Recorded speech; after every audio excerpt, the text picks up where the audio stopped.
মাথাভাঙা ২ নং ব্লকের নিশিগঞ্জ সংলগ্ন শিক্ষকপল্লী এলাকায় বৃহস্পতিবার বিকেলে ভয়াবহ পথ দুর্ঘটনায় ৩ জন গুরুতর আহত। স্থানীয় সূত্রে জানা গেছে, এদের নিয়ন্ত্রণ হারিয়ে একটি টোটো ও একটি ফুটফুটির ধাক্কায় গুরুতর আহত হন ৩ জন। ঘটনার খবর পেয়ে স্থানীয়রা ছুটে এসে আহতদের উদ্ধার করে নিশিগঞ্জ রুরাল হাসপাতালে নিয়ে আসে। এদের মধ্যে একজনের আঘাত গুরুতর হয়, একজনকে কোচবিহার মেডিকেল কলেজ ও হাসপাতালে স্থানান্তরিত করেন কর্তব্যরত চিকিৎসকেরা। ঘটনার খবর পেয়ে ঘটনাস্থলে ছুটে আসে নিশিগঞ্জ ফাঁড়ির পুলিশ। পুলিশ জানিয়েছে, দুর্ঘটনাগ্রস্ত টোটো ও ফুটফুটিকে উদ্ধার করে গোটা ঘটনার তদন্ত শুরু করেছে পুলিশ।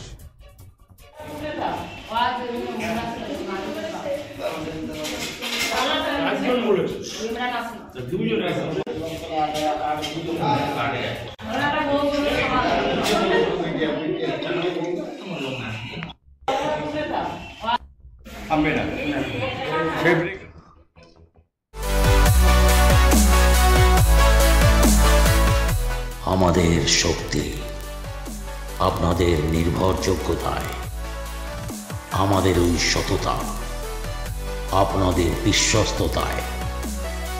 আমাদের প্রত্যেকটি গৌরত্ন পরীক্ষিত এবং কার্যকারী।